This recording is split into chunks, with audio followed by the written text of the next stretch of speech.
الحمد لله رب العالمين وصلى الله على سيدنا محمد وآله الطيبين الطاهرين. اللهم أخرجني من ظلمات الوهم وأكرمني بنور الفهم. اللهم افتح علينا أبواب رحمتك وانشر علينا خزائن علومك برحمتك يا أرحم الراحمين. Alhamdulillah, we have tawfiq to continue our study of training and education Islam by the late Ayatollah Mutahhari. Today coincides also the birth anniversary of Imam al-Kadhim alayhi salam. So I congratulate you and pray that Allah include us among his true followers, inshallah. As you know, Imam Kadhim alayhi salam said, لَيْسَ مِنَّا مَنْ لَمْ يُحَاسِبْ نَفْسَهُ كُلَّ يَوْمٍ. It's not from us the one who doesn't evaluate himself on a daily basis. So we need to do muhasabatun nafs, to evaluate and assess ourselves every day, maybe in the night, maybe in the day, but in every 24 hours, we need to do this. Okay, we were talking about factors that contribute to tarbiyah. The last lecture is about the last factor. This is the end of the book. And that is about working. In Farsi, we say kar, to work. He says, maybe some people think we are the ones who work. Work is our action. Therefore, we decide the type of work that we are doing. It's our effect. This is correct. But your work also has influence on you. You have influence on your work also has influence on you. Or you can say your upbringing and tarbiyah have impact on your work. Then, in turn, work has also impact on your upbringing and tarbiyah. So there's a mutual relation here. If you do nothing, or if you work, they are different. And then when you work, what do you do? How do you do? They all have influence on your character, on your traits of character, and therefore we need to discuss this properly. He starts first with some hadiths that are samples. These are not the only hadiths. Just as examples, with some hadiths that show Islam has very high regard for people who work.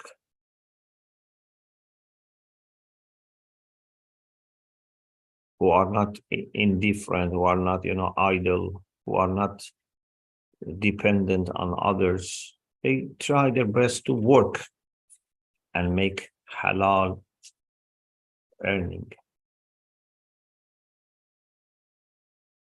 For example, there is a hadith in Wasa'il al-Shia.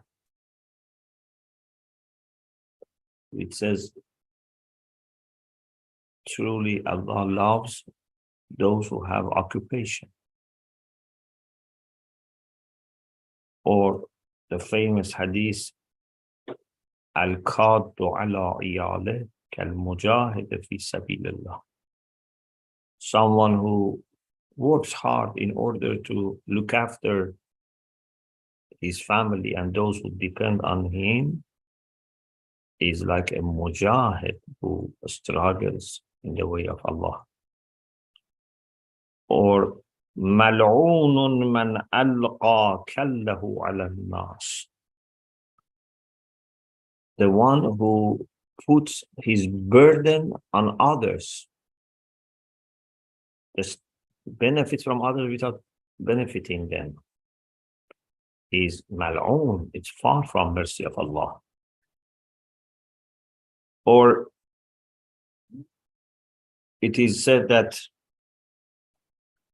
when, and maybe this happened more than once, for example, when a person was mentioned that, this person has these qualities, but at the end it was said or replied that this person doesn't work.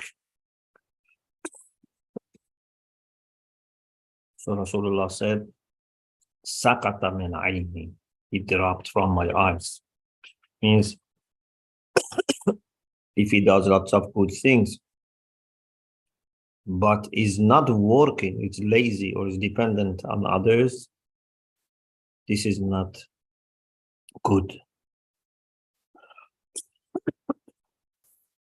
He says some people think that it is a sign of a spirituality, a sign of not being attached to dunya if you don't work.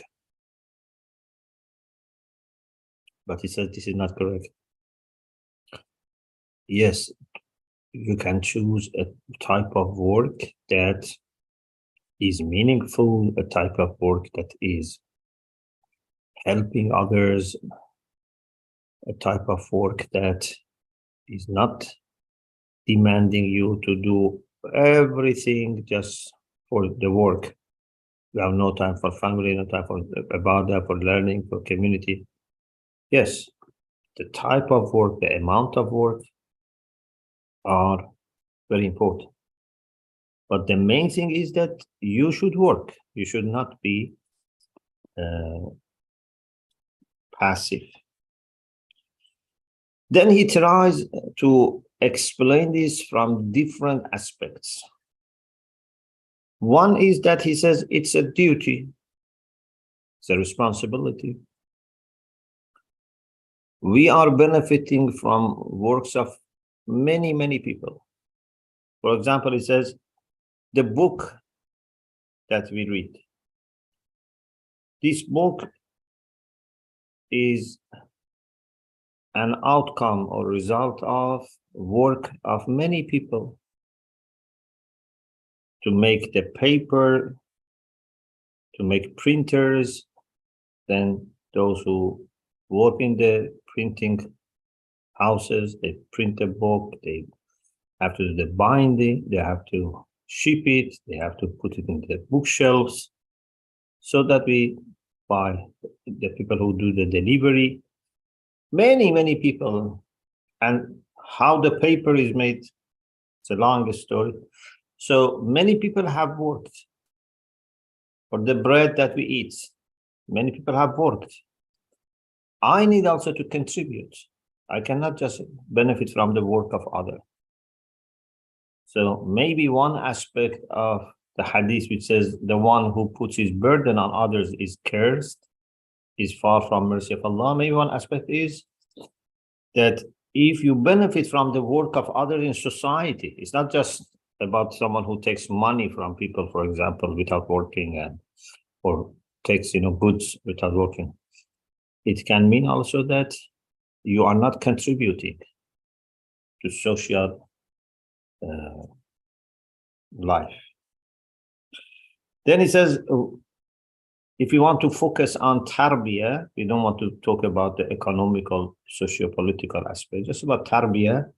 So he says, it is good for our body, for our health. If you are active, it's very good for your body. Of course, if you don't exhaust yourself too much, because sometimes people work so much that the body can be hard. But reasonable work is better for body than just resting. Also, it's good for our khayal, for our aql, inshallah I will explain, for our heart and emotions. So he starts with khayal.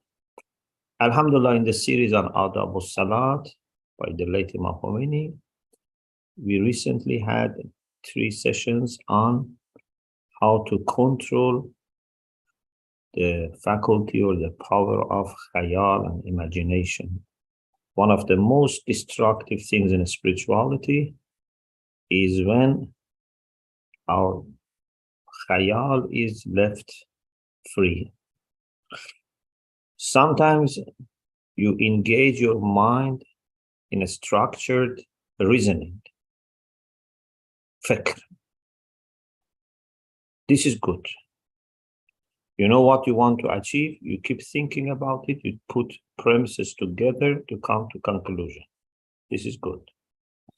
But if you leave your mind to itself, mind is not going to relax or let you relax. Mind is going to just go to the storage of the ideas which are preserved, the images which are there, play with them in a very creative way, putting them together or creating new things, and basically pushing you to the direction that your nafs wants. Many sins, many immoral actions and decisions happen because of qawway khayal. People think about something and they become so excited about it that they cannot resist anymore. Initially was just a little attraction, but when you keep, thinking about it and let your khayal, develop it, so it makes such a huge thing that you cannot resist its attraction anymore. Or sometimes you think about someone who did something or said something that you didn't like. You can keep thinking, and then you explode. You so much then would hate that person. It has started from something small, but your khayal can develop it to become something that you cannot resist. Many kind of enmities, hostilities start with little things, but khayal is free and they don't control the khayal and it becomes big issue. There is a very wise saying that maybe it is from Amir al-Mu'minin alayhi salam. Ayatollah Mutahid here says, as a hadith from Amir al-Mu'minin, there is no reference in the book, but it's very deep. النفس إن لم تشغلها شغلتك. Your nafs is made in the way that if you don't keep it busy, it will keep you busy. You need to engage your nafs in work, study, thinking, tafakkur, studying, so that inshallah you have the lead, you have the control, not the other way around. This is very important. So nafs helps us with controlling our khayal. And here he quotes from some books that are written even by some non-Muslims who mention the same thing about the power of nafs and khayal and how it can lead to explosion. He says, sometimes people think that, for example, women are more maybe inclined towards ghiba and backbiting than men. Because, some women, when they sit together, they do ghiba. But he says, no, it's not that women have more tendency towards ghiba. It's a matter of who has more free time. If men are kept free, they can do the same. If women are busy, they may do less ghiba. This is in addition to iman and taqwa. But everyone is not that pious that even if they are free, they don't do anything bad. And he says in one of the cities in the United States, there was a story. He says that, I think we mentioned this in the first part of the book as well, that there was a common practice among women that they did gambling. And they tried to stop this bad practice of gambling. Preachers worked, but it didn't stop. Then the mayor said she had a solution because the root of the problem had to be tackled. He realized that they do gambling when they get together because they're free. So suggested that we can have lots of competitions, games, prizes for women who don't work and have free time. And very quickly the problem was solved. So instead of just sitting and talking with each other, they started doing some artistic work, some, I don't know, handicrafts, etc. So it's not a matter of gender, it's not a matter of age. Every human being needs to have plan for their time. Otherwise, free time, instead of being a help, can become a problem, can be a burden, can be a source of drainage of energy or being channeled to wrong things.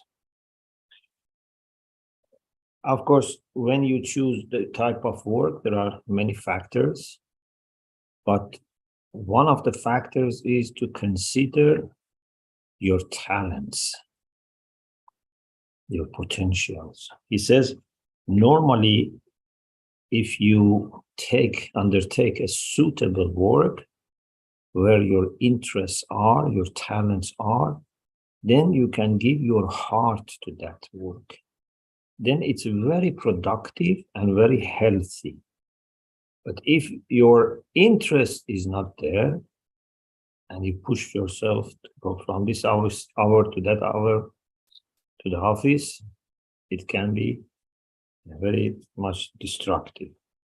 One benefits of the work is also that you can evaluate yourself.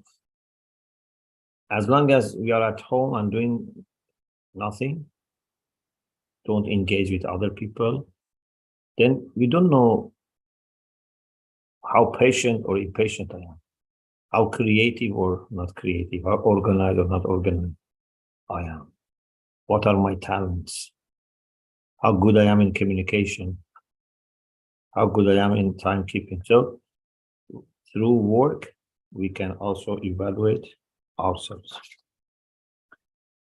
And also we can get engaged into logical process. For example, sometimes people think of becoming rich through things which are not logical. For example, by chance, I don't know, by buying lottery, etc. What is logical is something that can be planned, something that can be available for everyone, something that can be predicted. For example, you say, okay, I can start with this small work and then little by little grow. This small shop or selling something somewhere. Anyway, there are different options for different people, but just something which is predictable, something which is ordinary, which is natural. Don't rely on dreams and I don't know, miracles to happen or accidents. And also impact on heart. He says, when you don't work at all, your heart can become hard. As we suffer qasawatul qalb. He says one of the minimal benefits of working is that it prevents from qasawatul, from our heart being hard. Then he says, as a summary, working at the same time that it is the effect of our thinking, our soul, our khayal, our heart, our body, but it's also making them. It's a maker of all these factors. And also he says working gives you a sense of honor, a sense of independence. There is a poem which is attributed to Amir al-Mu'minin alayhi salam, which says, لَنَقْلُ الصَّخْرِ مِنْ قُلَلِ الْجِبَالِ أَحَبُّ إِلَيَّ مِنْ مِنَنِ الرِّجَالِ يَقُولُ النَّاسُ لِي فِي الْكَسْبِ عَارُ فَإِنَّ الْعَارَ فِي ذُلِّ السُّؤَالِ. If I move rocks from the top of mountains, they ask me, bring those rocks down. He says this is more lovable to me than doing nothing, but people then would have, kind of favor for me. And then they oblige me, say, we did this for you, we provided you with this. People tell me that working is a shame, or you shouldn't work. But he says shame is in asking people for help, not in working. Working is not shame, even if it is simple work, even if it is, cleaning the streets, there's no shame. But if I receive 10 times more than cleaning the street, but by begging in front of people, or, you're not begging, but accepting from people that they may later, say, we did this for you, did that for you, then that is embarrassing. There's a story of Ibn Sina. Ibn Sina was a very special person in different aspects, very talented, very intelligent. And at some points also, he was asked to be ministers. And so he was involved in administration in very high capacity. It said that when he was a minister, wazir, at that time minister meant like prime minister or the only minister. So he was passing by a place that a person was working in cleaning the well of like toilets. These people were called kannas, who were either digging wells for toilets, or if they were, filled, etc., they needed someone to clean. He heard that this person who has this difficult job, who has to go sometimes tens of meters, sometimes maybe 100 or more meters down and clean the well, the sewage. So he heard this person says, Gerami dashtam ey nafs az anat ke asan bugzarat bar dil jahanat. Oh nafs, he was addressing his own soul, his own nafs. My soul, I have honored you so that you would not be attached to dunya, or this dunya would pass for you easily, more easily. Ibn Sina was surprised. This person with such job, he says, I have honored you. He says to his nafs. But his job is not a very great job. He asked him, then the reply was remarkable. He said, نان از شغل خسیس خوردن به که بار منت رئیس بردن. He said, if I have a very simple job and I make my own earning, it's better that I work for someone as a boss and then be under that person. I am working for myself. You are working for the king. I am independent, but you are not independent. You have to make sure always that the king is happy with you. Sometimes maybe the king expects you to do wrong things. It's not that every king is just. But I am independent. I don't need to answer to anyone. I don't need to worry about anyone. It's between me and my Lord.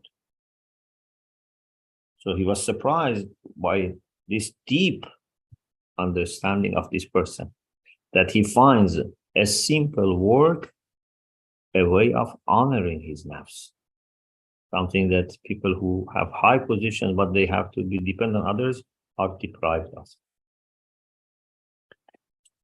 Then he refers to a famous story that one of the companions of the Prophet was very poor. One day,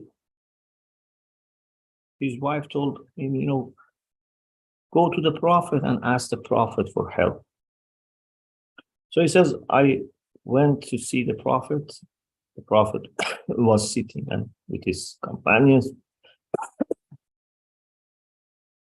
And he says, before I mention anything, the Prophet said, Man sa'alana a'ataynah wa man istaghna anna aghnahullah. Whoever asks us, we will give him. But whoever istaghna anna, whoever feels that he doesn't need us, Allah will make him rich. So if you ask me for help, basically to put it simple, if you ask me for help, I will help you. But if you don't ask me for help and rely on Allah, Allah will make you rich. So he didn't ask for help. He went home. Again, another day, his wife said, go and ask the Prophet for help. So this repeated 3 times.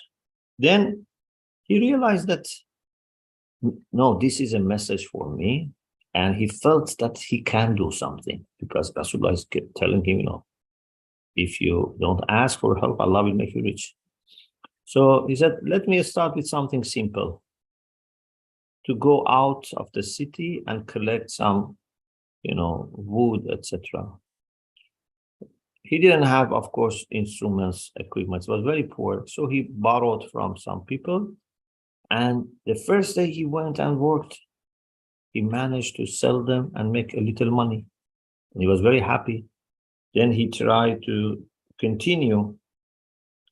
And then he was spending part of the money, saving part of it. After some time, he managed to buy equipment for himself. Even he managed later to buy an animal for carrying. And little by little, he was free from need. So one day again, he went to the Prophet, sallallahu alaihi wasallam, and Prophet said, didn't I tell you, Man sa'alana a'taynah wa man istaghna anna aghnahullah. Whoever asks us for help, we help. But if they don't ask us for help, Allah will make them rich. So there is very rich literature about this. He refers also to the work of some poets like Nasir Khosrow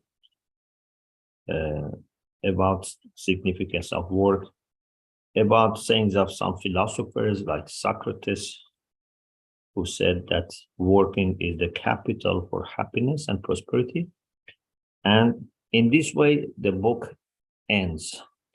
Of course, when we say people should work, we have discussed this in other places, for example, in Islamic lifestyle, Mafatihul Hayat, etc. There are lots of details. But as a summary, my understanding is that men should work, especially if it can be outside home, even if they don't need. It's good to be busy. Even if you don't need money, or someone says, I give you money, say, no, I want to work. I don't want to sit at home. Then it's a matter of what type of work. But for women, work is not as necessary as men, especially outside work. Women should be doing what they really like. Men, even if they don't like something, they have to work. It's better for them, for society, for different reasons, for family. If they work, they go out if possible and keep themselves busy. Even if they don't need, even if it is just, doing something which may look, useless. But it's better to work than not doing anything. But women should be working if they really like, if there is need, and not exhausting themselves, and not undermining and underestimating the work which is sacred, which is the work as a wife, as a mother. These are very important. So we shouldn't make a distinction between men and women when it comes to amount and type of the work.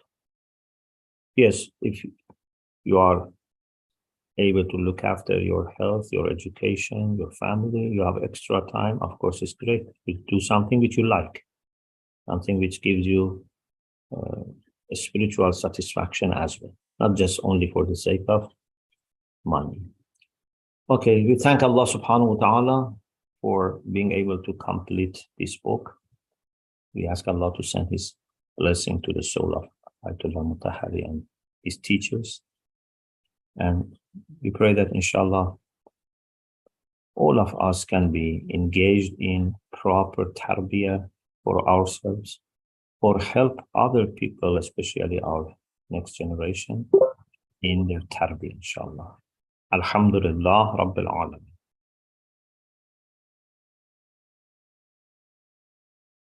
Yes, anyone with questions can raise their hands.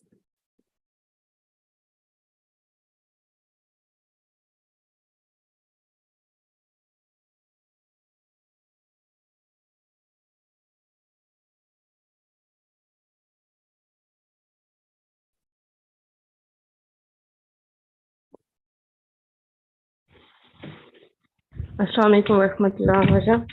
Alaikum assalam wa rahmatullahi wa barakatuh.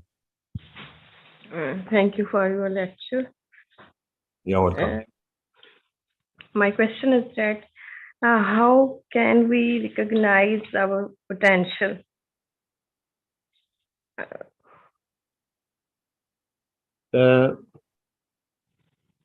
Through the activities that you have had in the school, in the community, in the family, trying different things, you should be able to find out where you have more talents or more interest. And sometimes people who are experienced, maybe experienced teachers or instructors, they can also help you because they have met many people and they can notice that this person is good for this. So either you yourself should be able to find that through experiences, or someone experienced who knows you can tell you that But if you, in the end of the day, still are not sure, so maybe you can try different things before making long-term commitment. Take your time and try few things that you think you might be more suited to that field, and then you can realize. Of course, many people have more than one area that they can, really flourish. It's not just one, but some people, maybe there is an area that they are particularly talented for that. You have to find where you can be more successful. Everyone certainly has some areas that can really flourish.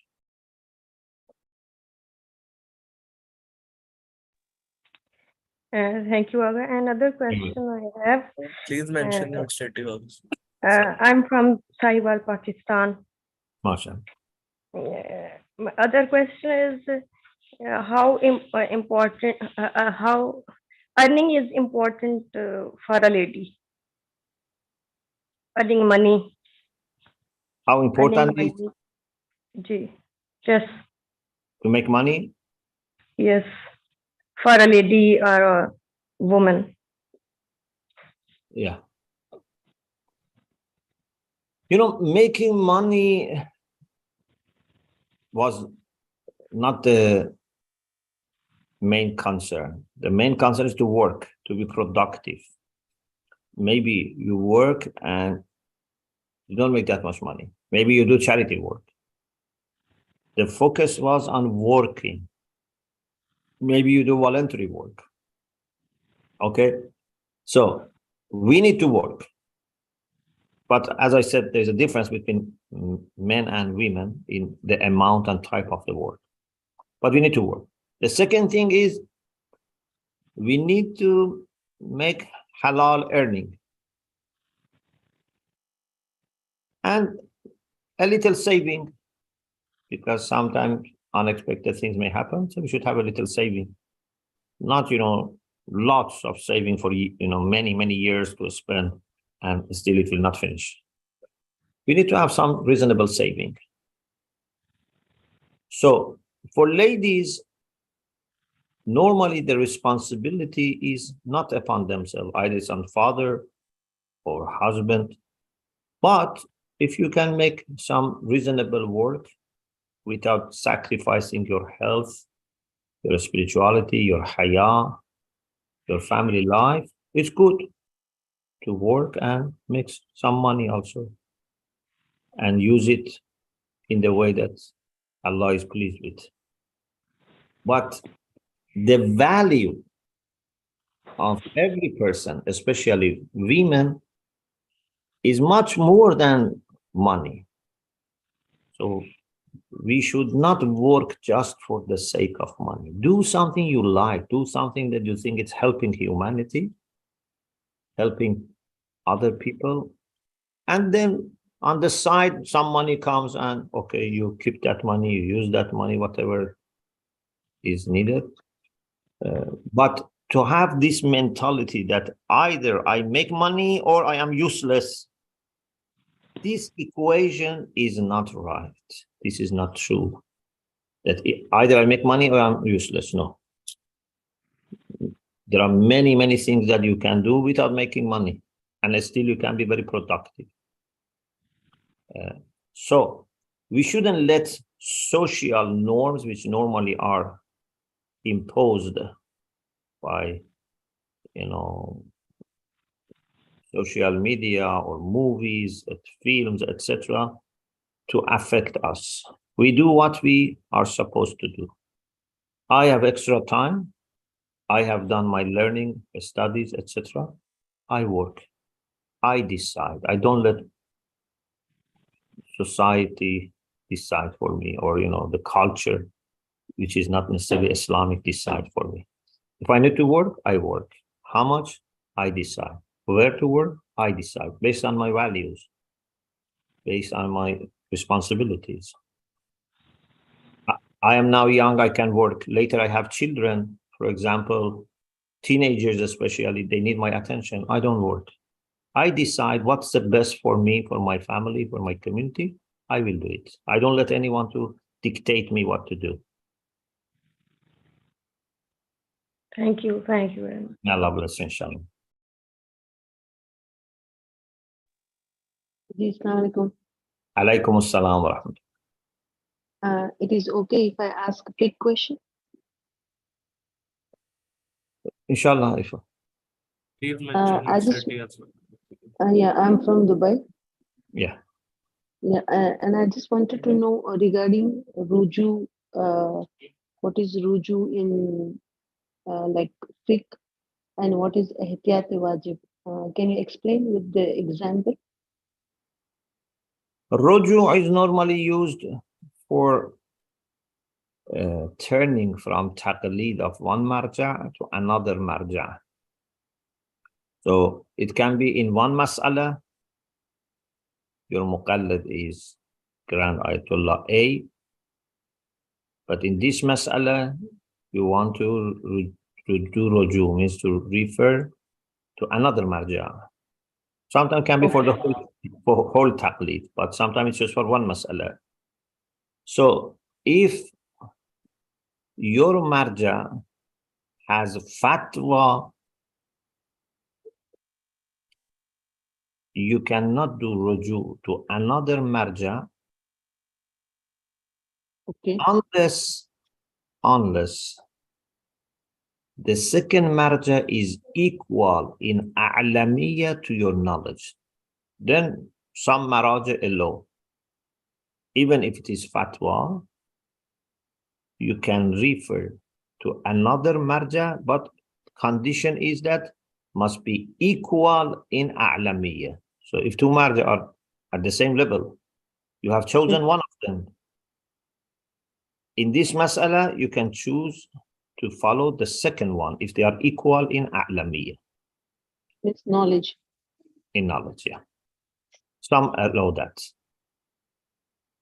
But if it is not fatwa,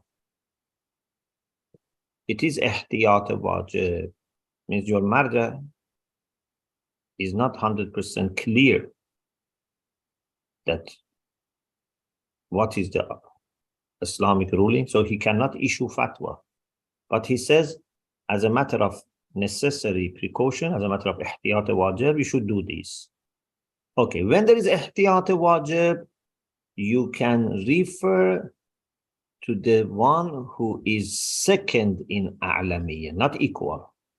Even if it is second, it's lower, but is the next person, fal a'lam.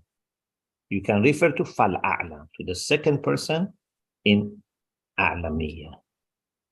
Not any mujtahid. The one who is the next a'lam. So for ihtiyat wajib, there is more space. You can go to someone that you know he's not equal, but it is the second. But if there is fatwa, you can only refer to equal in a'lamiyya according to some maraj. But Aga, how we will decide that who is the on the equal side, or who is the first and the second? Means I don't know. In the same way that you established who is a'lam. So based, for example, most of people is based on experts' view. Yeah, we are not experts, we refer to experts. So the experts tell us that in this time, this person is the most knowledgeable, or they say there are few people that they are the same level. So those experts can tell us.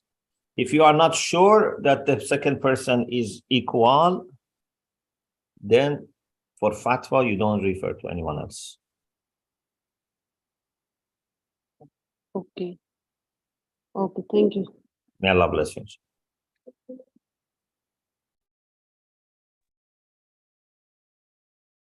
Assalamu alaikum. Alaikum Kashif from assalam. Sydney, Australia. Kashif from Sydney, Australia. Yes. I had two questions, but I will just ask the first one. And if there's more time, then I can ask later on after everyone else. The first question is, how can we train our children to take more risk in terms of starting something new, like, for example, a business or something for themselves? Because I know whenever most of us try to start something new, there's fear factor, taking risk. So how can we train our children to take more risk as such? Thank you. Yeah. So one is maybe to make them familiar with the lives of other people, that in every field, even in science, but especially in politics, in social work, charity work, in business, unless you take risk, normally there is no big success. You have to be able to make decisions, difficult decisions, take risk, but measured risk, not bulk risk. This bulk risk is like gamble. No, we don't want to gamble, but measured risk means you study, you consult, then you put your trust in Allah subhanahu wa ta'ala and do something. So if they study lives of people who have taken this route, for example, you can arrange a meeting with some successful people in business, in community, family, etc. And also tawakkul. If we develop the sense of tawakkul, it's very good. Because the type of work is very important, and one factor, it's not the only factor, is that if you can have a type of work that you are independent, and indeed you can create job for other people, but you have the control, that is also a preference. And many times this, as you said, needs risk, but this is a good risk.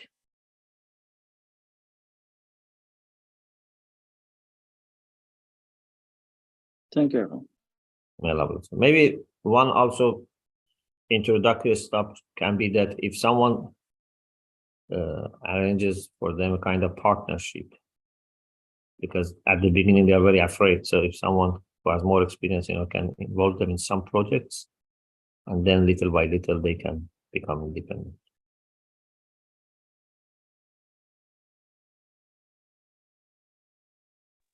Assalamu alaikum.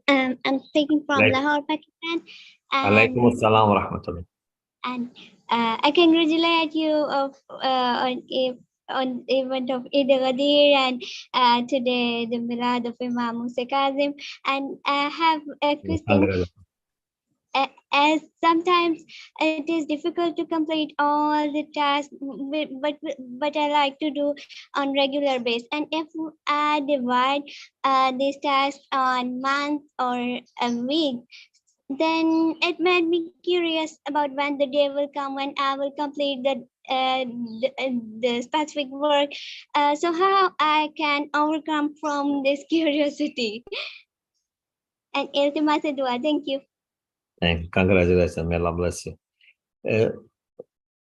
So I'm not sure I understood the questions. Sometimes there are tasks that you cannot do during the day. Could you or someone explain what was the question?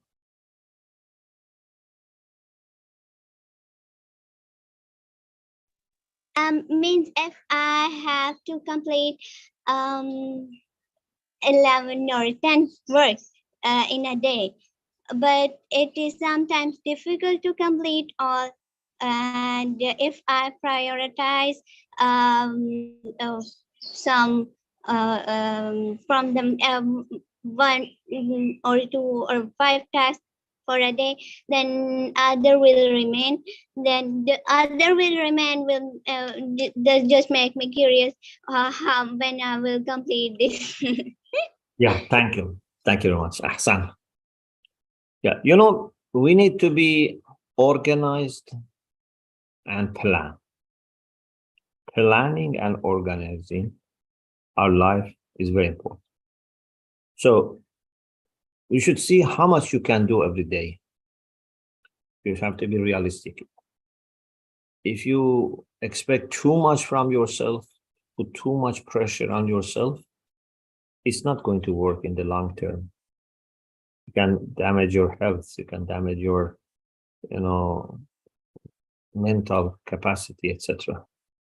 On the other hand, you shouldn't, waste your time and say, okay, I do only this much, which is very little.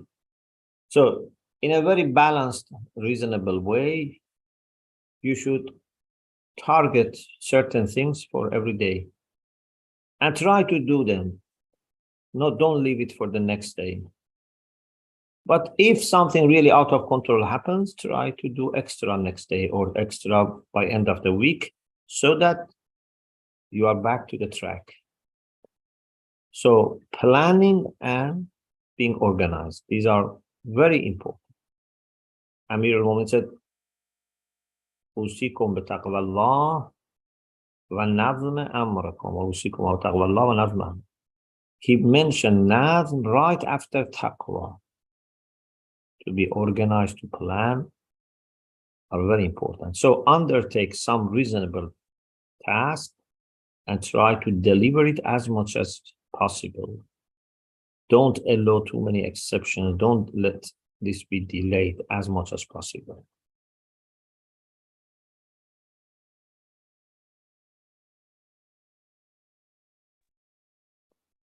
Assalamu alaikum. Alaikum salam wa rahmatullah. One question related to Please the. mention your city also. Yeah, I'm from Delhi, India. Yes. Bismillah. Yeah, my question was with regard to doing business, right? So since Islam recommends people to start their own venture, right? But usually, if you compare business with job offers better work-life balance as compared to business. Business, you need to take a lot of stress. You need to work very hard, right? And you will not find enough time to give to your family and to your societal responsibilities, right? So what do you say, like how we should actually, we should basically do the job. Job is always has limited salary and everything, but it actually gives you much more better quality of life. Yeah, if you have to choose between having your own business, but then having no time at all for your family, for community, and just always be working, and having a decent job in a company or office, which is nice job, Islamically is fine, you feel happy about it, and you have then extra time. So the second is better if you have to choose between the two. But if the second is working in a place that is not good, you are not happy with the work that they do, no. Or if you can do for yourself, and maybe after 1 year, 2 years of putting energy, but then you can have normal hours, then the first is good. But if it is a matter of choosing between your own business that all the time demands extra hours of work, working in evening, weekend, traveling too much, then having no time for your family, then no. Okay. Because Thanks. your family need you more than they need money. Right. First is being available and having quality time with family. Okay, Shane. Thank you. May Allah bless you.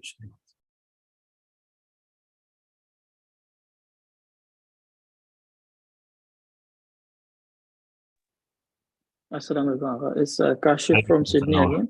Yeah, Yes. for my second question, could you please explain to us all regarding the importance of updating our skills and training ourselves to get better opportunities and better reward in terms of the principle that the things or the blessings comes to those who deserve it rather than those who really need it.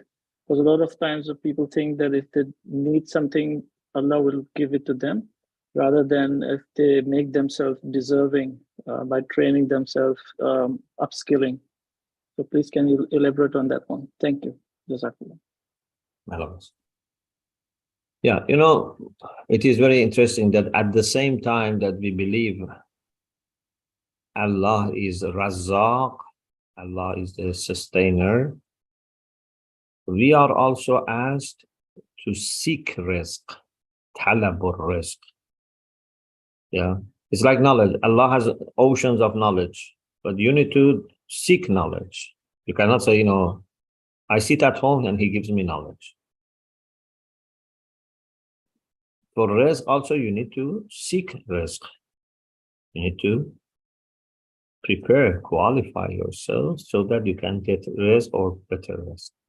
So one part of it is to qualify ourselves by developing skills, by getting experience, by educating ourselves, by presenting yourself. Sometimes you have lots of skills and talents, but no one knows about you. So then the opportunities can be limited for you.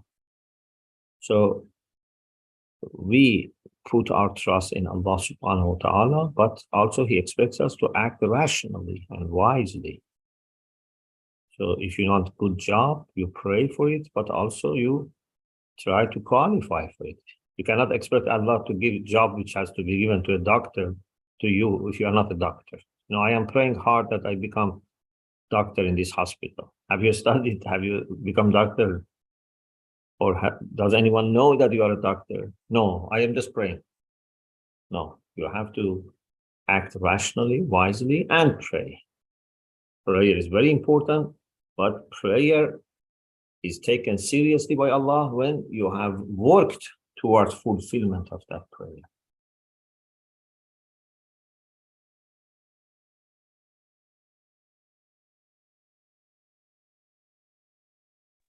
Our time is over. Assalamu alaikum, Agha. Yes, sir. Alaikum assalam wa rahmatullah. Rahmatullah barakatuh. Agha, I just have one question. I am doing a research on the Please plants mention mentioned your in the city Quran. also. Sorry.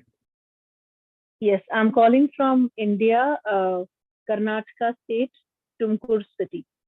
Yes. Agha, my question is, I'm doing a research study and I'm doing a research on the plants and the vegetation mentioned in the Quran and the significance of utilizing them in our day-to-day lives to avoid health diseases and, lifestyle diseases.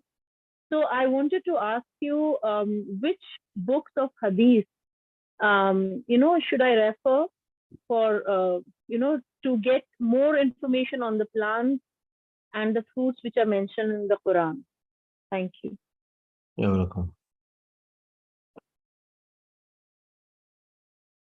I don't remember a specific book. I have to look for it. Maybe in Arabic or Farsi, you find something, but I don't remember specifically. We have, for example, Tibbul Imam al-Rida alayhi salam, the hadith that Imam explains, some of the outcomes of, some food and things like that. Maybe the best way to start with your research is to start with the books of tafsir, not hadith. But there are some books of tafsir that they mention also hadith about those ayat. For example, if you are working about fig and olive, والتين والزيتون, or شجرة مباركة زيتونة. So you can start with books of tafsir of these verses and then from there expand.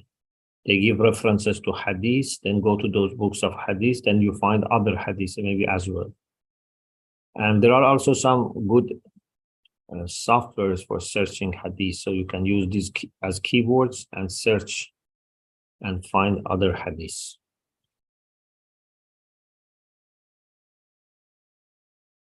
Yes, Aga, can you please recite the dua? Inshallah. Bismillah ar-Rahman ar-Rahim. أما يجيب المضطر إذا دعاه ويكشف السوء. أما يجيب المضطر إذا دعاه ويكشف السوء. أما يجيب المضطر إذا دعاه ويكشف السوء. اللهم كل وليك الحجة ابن الحسن صلواتك عليه وعلى آبائه في هذه الساعة وفي كل ساعة وليا وحافظا وقائدا وناصرا ودليلا وعينا حتى تسكنه أرضك طوعا وتمتعه فيها طويلا وامن علينا برضاه وهب لنا رأفته ورحمته ودعاءه وخيره اللهم اشف مرضانا اللهم اشف مرضانا اللهم ارحم موتانا اللهم اقض حوائجنا اللهم يسر أمورنا برحمتك يا أرحم الراحمين. التماس دعاء.